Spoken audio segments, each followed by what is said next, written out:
बड़ा अफसर बनेगा मेरा बेटा। मैंने बहुत सोचा था, हमेशा यही भगवान से प्रार्थना करती कि मेरे बच्चे जैसे हम रहे हैं ना, हमने कुछ नहीं करा, ज़िंदगी का नाम रोशन करे, बहुत बड़े बड़े अफसर बने ताकि लोग सलाम करें। अमृतकाल में देश एंटर कर रहा है। अगले 25 साल देश के लिए बहुत डिसिसिव और क्रूशल रहने वाले हैं। अब मैंने कभी पैसा और पावर नहीं सोचा, अगर पैसा और पावर सोचता तो आईएएस।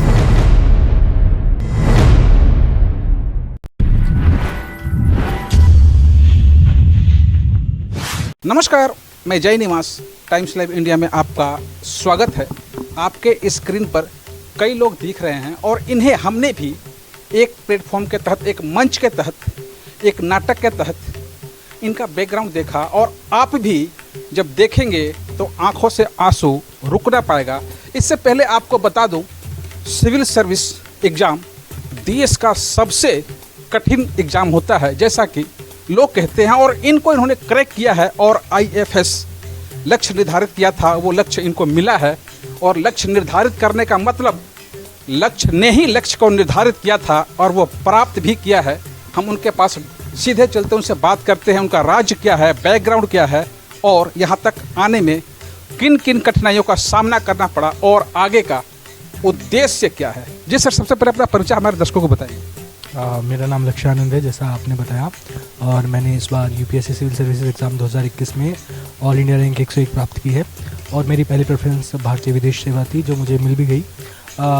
मैं दिल्ली से ही हूँ, मूल रूप से शाहदरा का रहने वाला, और ये मेरा दूसरा अटैम्प्ट था। जैसा कि आपने किसी प्लेटफॉर्म पे बताया कि बैकग्राउंड कहीं और था, तैयारी किसी और की थी, और इंसिडेंट या कैसे इस ओर आप आ गए? मैं इंजीनियरिंग की ग्रेजुएशन में डीटीयू से, इलेक्ट्रिकल इंजीनियरिंग, और उसके बाद मैंने एमए करी है हिस्ट्री में दिल्ली विश्वविद्यालय से। मैंने पहली बार यूपीएससी करने का सोचा था 2019 में, जब मेरे एक दोस्त ने मुझे कहा था कि आपको यूपीएससी करनी चाहिए। उसके बाद मैंने प्रिपरेशन शुरू की थी। हालांकि पहले कभी ऐसा नहीं था कि यूपीएससी करना है या करने का मन था। उसके बाद से ही मेरा मन हुआ, जब मैंने सिलेबस देखा कि इतना इंटरेस्टिंग सिलेबस है तो इसे पढ़ना चाहिए, और मुझे लगा कि मैं कर सकता हूँ, तो मैंने किया। आईएएस का सपना देखना हर एक एजुकेशन क्षेत्र में आने वाले बच्चों का एक सपना, एक ख्वाब होता है, लेकिन इसे पूरा करना इतना आसान नहीं होता। आपके लिए कैसा था? हाँ, यकीनन बहुत मुश्किल रहा। कई बार हमारे डिमोटिवेशन हुआ करता है जब आप अच्छा स्कोर नहीं करते टेस्ट में, या फिर इतना बड़ा सिलेबस है उसको पढ़ते हुए मोनोटोनस हो जाता है कई बार, तो डिमोटिवेशन तो रहता ही है, हर एक एस्पिरेंट की लाइफ में होता है।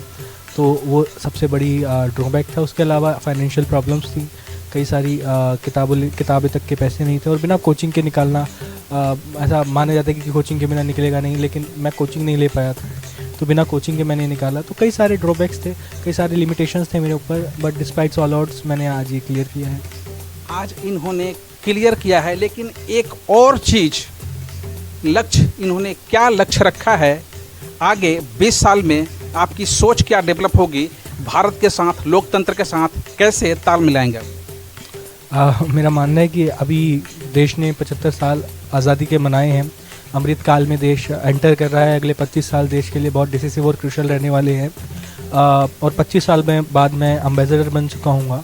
तो मैं चाहता हूँ कि जब मैं एम्बेसडर बन चुका हूँ और देश को रिप्रेजेंट कर रहा हूँ किसी दूसरे देश में, तो मैं गर्व से कह सकूँ कि हम वही विश्व गुरु हैं जो हम एक बार थे, और देश में जो भी बुरी चीज़ें हैं, गरीबी, भुखमरी, इन सबको भी मिटा सकें। इसमें सभी का साथ, सभी का योगदान ज़रूरी है। आपको पावर मिला है या आगे पैसा मिलेगा, रुतबा मिला है, या आप और कुछ सोचते हैं? मैंने कभी पैसा और पावर नहीं सोचा, अगर पैसा और पावर सोचता तो आईएएस लेता। मुझे हमेशा आज़ादी चाहिए थी, इसलिए मैंने आईएफएस पहला प्रेफरेंस रखा।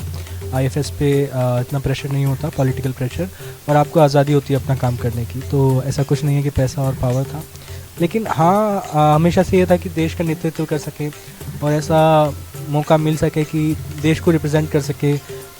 जब 125 करोड़ देशवासियों की आपसे उम्मीदें होती हैं कि आप देश की विदेश नीति को संभालें, और इतनी संजीदा चीज़ होती है विदेश नीति के, थोड़ा इधर और थोड़ा उधर, और पूरे देश की छवि बिगड़ और बन सकती है। तो इतनी बड़ी जिम्मेदारी साथ है, तो ये सबसे ज़रूरी चीज़ थी मेरे लिए। जैसा कि आप दिल्ली के सरकारी स्कूल से पढ़े हुए हैं, एक समय था कोई भी पेरेंट्स, कोई भी माता पिता ये नहीं चाहता था कि हमारा बच्चा सरकारी स्कूल में पढ़े, उसे कुछ अलग दृष्टि से देखी जाती थी। लेकिन आप वहाँ पढ़ के इस एग्ज़ाम को क्रैक किया है, उन सरकारी स्कूल में पढ़ने वाले बच्चे और उनके पेरेंट्स, उनके माता पिता को क्या कहेंगे आप? मैं यही कहूँगा कि ऐसा कुछ नहीं है कि आप सरकारी या प्राइवेट स्कूल में पढ़ रहे हैं तो कोई डिफरेंस है।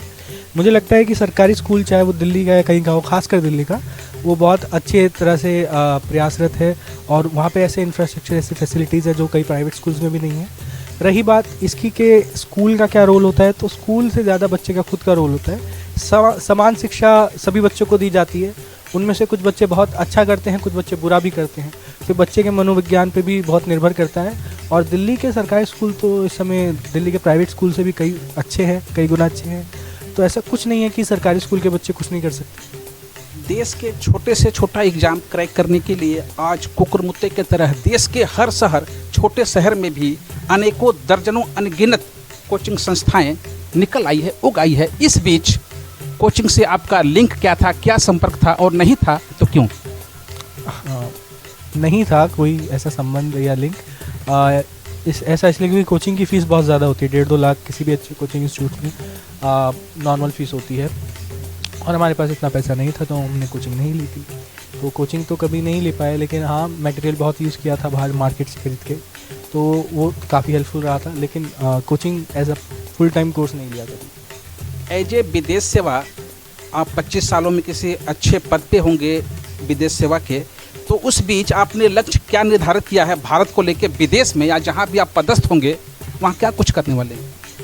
ये भविष्य की बात है, ये मैं अभी नहीं कह सकता। ये डिपेंड भी करता है कि मेरी पोस्टिंग कहाँ होती है। तो इनमें कई सारी चीज़ें हैं, जो कई फैक्टर्स हैं जो फ्यूचर डिसाइड करेगा, तो इस पर मैं अभी कुछ नहीं कहना चाहता। ये थे अभी फ़िलहाल प्रेजेंट में जो एग्ज़ाम रिजल्ट आया है यूपीएससी का, उसमें आईएफएस क्रैक करने वाले लक्ष्य आनंद। इन्होंने अपना लक्ष्य कई मायनों में तय कर रखा है और कई मायनों में अभी सीक्रेट है, एक सपना है, और वो दिल के अंदर जो समय के साथ बताएंगे। लेकिन आपको हम लिए चलते हैं स्क्रीन पर और दो चेहरा बुजुर्ग, एक लेडीज और एक जेंट्स, यानी माता और पिता हैं। हम उनके पिता से जानते हैं इस क्षेत्र में इनका क्या योगदान है और अपने बच्चों के प्रति या क्या सोचते हैं।